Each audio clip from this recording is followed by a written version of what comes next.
So friends, second example based on simple interest. Here, Ram borrowed rupees 8,000 from Manish at 10% rate of interest for 9 months. Find the amount paid by Ram to Manish at the end of the term with simple interest.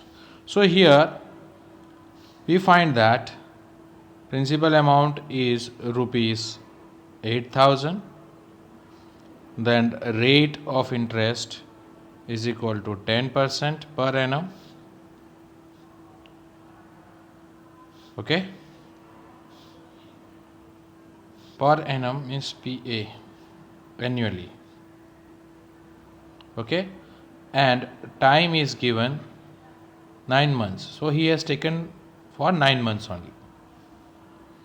So whenever months are given, simple interest formula SI is equal to P into R into time upon 100 multiplied by 12. Why multiplied by 12? This is applied when we calculate monthly interest is calculated month wise, 3 months, 4 months, 5 months, whatever, if it is given. Suppose SI is equal to principal amount rupees 8,000, then rate of interest is 10% and time period is 9 months, so 9 out of 12 months, and this is 100 for this percentage. So now 0 0 get cancelled, we can still 3 3s are 9, 3 4s are 12, clear? Then 4 1s are 4 2s are means 200s are. So here there is nothing left, so 200 multiplied by 1 into 3, 2 3s are 6, means rupees 600. Rupees 600 is simple interest. Now what amount to be paid? So amount is equal to P plus SI. P means principal plus simple interest. So principal amount rupees 8,000 plus rupees 600 is the simple interest. So at the end of the term, Ram will pay rupees 8,600 to Manish if the interest is calculated by simple interest method.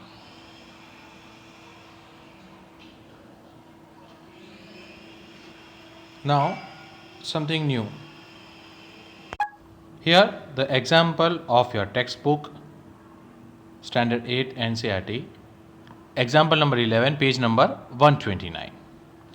So here they are asking us find compound interest on rupees. अभी तक simple interest सीखा था हमने, अभी compound interest पे बात करते हैं.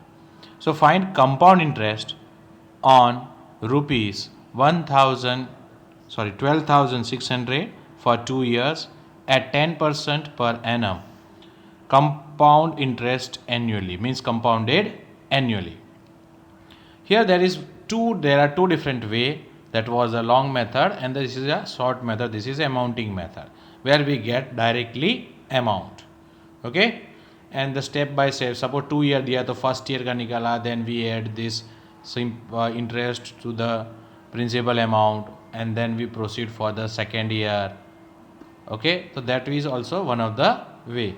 But here we are in this chapter we are going to discuss about amounting method. So what is amounting method and the easiest and the fast way? So amount is equal to principal multiplied by in the bracket 1 plus R upon 100 and N means time period. Amount is equal to principal multiplied by 1 plus rate upon 100, rate of interest, that is percentage, upon 100, and number of time, how many times we have to consider. So 1 year, 2 year, 3 year, whatever it is given. Now principal amount is already given, rate of interest is also given, compounded annually मतलब every yearly हमको compound करना है, and time period is 2 years. So using this amounting method, so A is equal to P 1 plus rate upon 100 raised to n. So this formula principal is 12,600, okay, multiplied by 1 plus rate, how much, 10% upon 100, and time period is 2 year, n is equal to 2. Now we find that first of all we want to solve the bracket as per the Bodemus rule. So bracket solve करने से पहले हम देखते हैं there is 1, there is no denominator over here, so it will be 1. और दोनों को addition करना है तो LCM निकालना पड़ेगा. क्या निकालना पड़ेगा? LCM. So इसको भी मल्टीप्लाइड बाय 100, ये भी multiplied by 100. So 100 plus 10.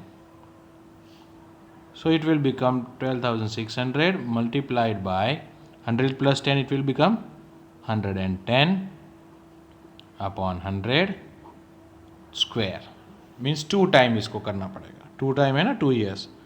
So 12,600 110 square मतलब क्या, ये इसका भी स्क्वायर और इसका भी square, mean 2 time 110 upon 100 110 upon 100, 2 time, 1 time और 2 time. अगर 3 time 3 years है तो 3 time, 4 time है तो 4 times. Clear? So we will try to get solve this one. 0 0 get cancel. हमारे पास क्या बचेगा? और भी है 0 सर, ये 0 काट दूँ, ये 0 और ये 0 भी कट जाएगा. Clear? So we are getting 126 into 11 is 121. So you find that if you try to solve this, clear?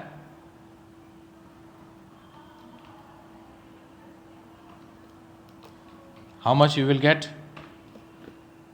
मुझे तो नहीं पता भाई, आप ही बता दीजिए. Try to solve it. Solve करके आंसर लाइए भाई जरा.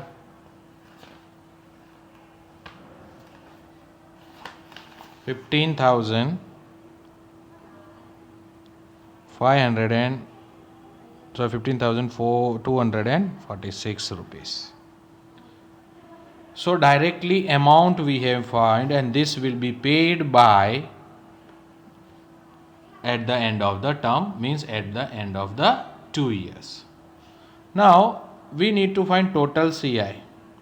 तो ये तो अमाउंट मिल गया, टोटल कंपाउंड इंटरेस्ट पूछा है तो क्या बोलेंगे? Total CI is equal to amount minus principal है.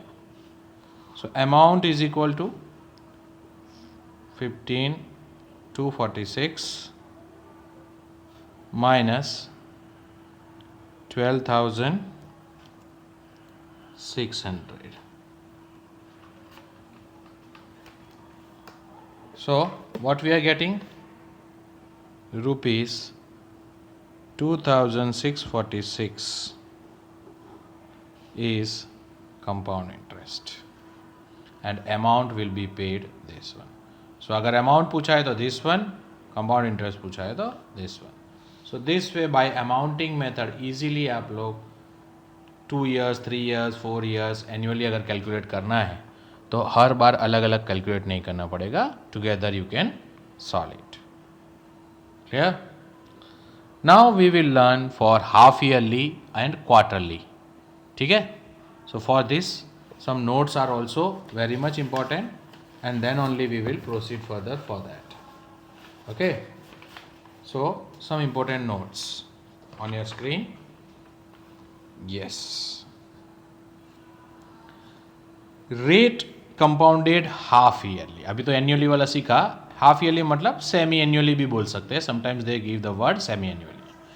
ओके, एग्जाम्पल्स भी हम करेंगे विद एग्जाम्पल्स, लेकिन certain things to be clarified first. Time period and rate when interest not compounded annually. किसके बारे में बात कर रहे हैं? कि interest not compounded annually.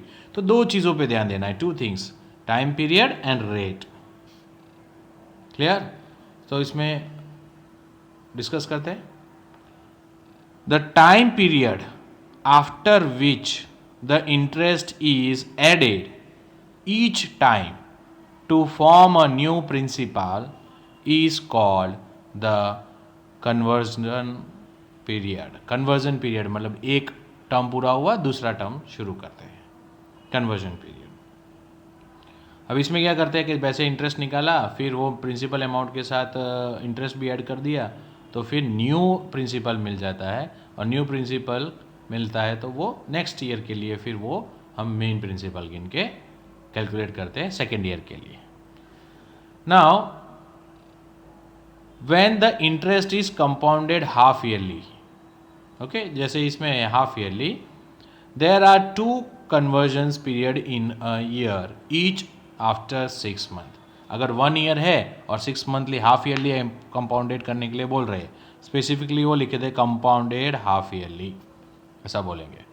So when compounded half yearly, so how many conversion period? 2 conversion period in a year each after 6 month. Okay, half yearly बोला है तो 6 मंथ्स मीन्स 2 पार्ट में करना पड़ेगा, 2 बार कैलकुलेट करना पड़ेगा। Now, in such situation, the half yearly rate will be halved at the annual rate. अब जो रेट ऑफ इंटरेस्ट दिया होता है वो पर एनम लिखा होता है, पर एनम या P.A, पर एनम मतलब वार्षिक, एनुअली।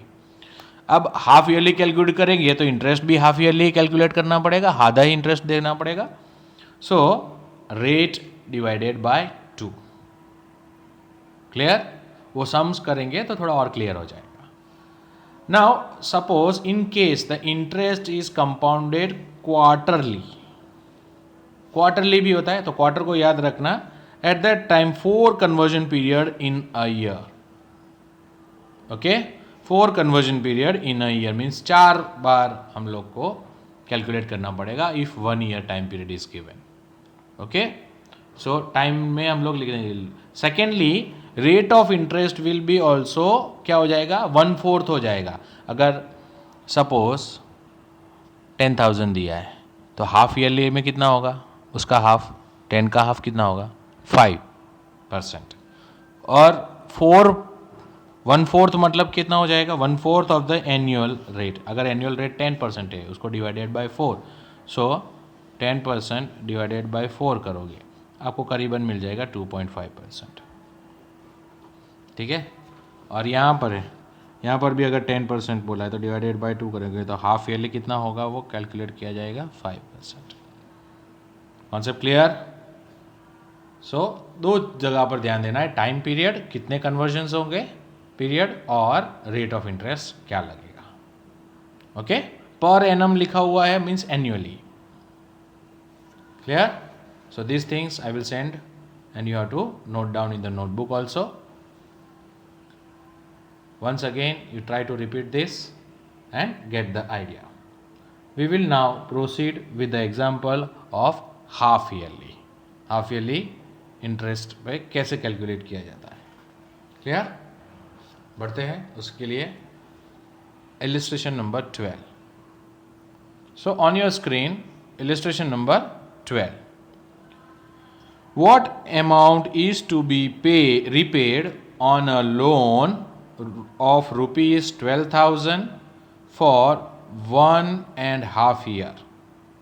1.5 year मतलब 1 साल और 6 महीने और 1.5 year at 10% पर एनम। मैं बोल रहा था ना पर एनम मीन्स एन्युअली, ये 10% एन्युअली गिना जा सकता है पर एनम।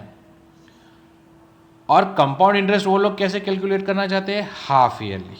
ये रेट ऑफ इंटरेस्ट साल का है, 1 साल का, लेकिन ये कैलकुलेट कितना करता है? हर 6 महीने, half yearly. So here there are 3 half years, that is 1 year का 2 टुकड़े हो जाएंगे और 6 मंथ, और ये हाफ ईयर, और means total 3 convergence time period is conversion will be taken. Now about rate of interest, मैंने बोला था हाफ ईयरली है तो कितना हो जाएगा? 50% ऑफ इट। कितना हो जाएगा? 50% ऑफ इट। 10% है तो उसको rate upon divided by 2, so 10% divided by 2 it will be 5%. Okay, half yearly. Concept clear? So इसका फॉर्मूला है और इस फॉर्मूला को हम इजीली समझते हैं। मैं इसको फिर से भी लिखता हूँ आपके लिए तो इजीली हो जाएगा। इसमें भी amount is equal to P, ये तो सही है, 1 प्लस रेट, रेट क्या हो जाता है हाफ, इसलिए मल्टीप्लाइड बाई 2 अपॉन 100, और यहाँ पर लिखा जाता है n। ओके, n मतलब नंबर ऑफ पीरियड, कितना ले रहे हैं हम लोग, 3 ले रहे हैं।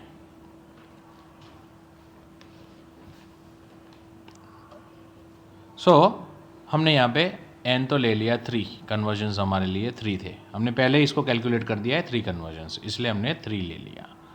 Okay, now amount is equal to 12,600 का ही एक सम दिया है इन्होंने क्वेश्चंस, और उसको उन्होंने हमको कैलकुलेट करने के लिए दिया है। So 12,600 is a principal amount, 1 plus rate upon 2 multiplied by 100। ये एनुअल रेट 10 था तो उसका हाफ करने के लिए हमने 2 करते हैं, क्लियर, इसलिए 2 से कट किया तो ये कितना बन गया 5 अपॉन 100 और ये 3। नाउ आगे 12,600, यहाँ तो 1 था ही, 1 के नीचे 1 कॉमन, प्लस ये 5 हो गया और ये 2 तो कट गया था, मतलब 100 और 3 times. So now here we find the LCM. दोनों को अगर प्लस करना है तो क्या करना पड़ेगा, एलसीएम, तो 1 और 100 का एलसीएम 100, तो इधर भी मल्टीप्लाइड बाय 100, ये भी मल्टीप्लाइड बाय 100, तो ये बन जाएगा 100 plus 5। So numerator will be 100 plus 5, okay, और रेज टू 3। नाउ 12,600 तो principal amount multiplied by 105, 3 times है, तो 105 इंटू 105 इंटू 105, नीचे 100 100 100। दोनों को मैंने 5 के टेबल से कर किया, ये भी 520 और 521 तो तीनों को एक बार 20 21 521 अपन। So I am getting 12,600, 21 by 20, 21 by 20, 21 by 20। अब इसको मैंने सॉल्व कर दिया। कैसे किया, वो आप इसको 0 0 कट करके, फिर 2 से और कट करके, that way you can do, और मल्टीप्लाई कर लीजिए 21 into 21, you will get some answer like this, rupees 13,891.50 paisa. This is what amount will be repaid at end of the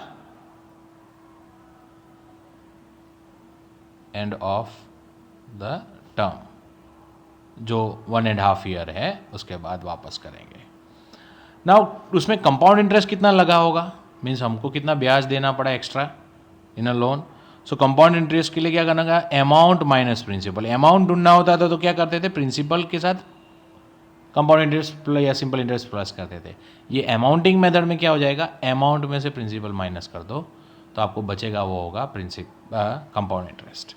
total amount है 13,891.50 minus 12,600 वो है principal. So you will get CI is equal to 1,291.50 paisa. Hope so clear to you all, and this is one of the example number 12 of your textbook. We will proceed for the next example also.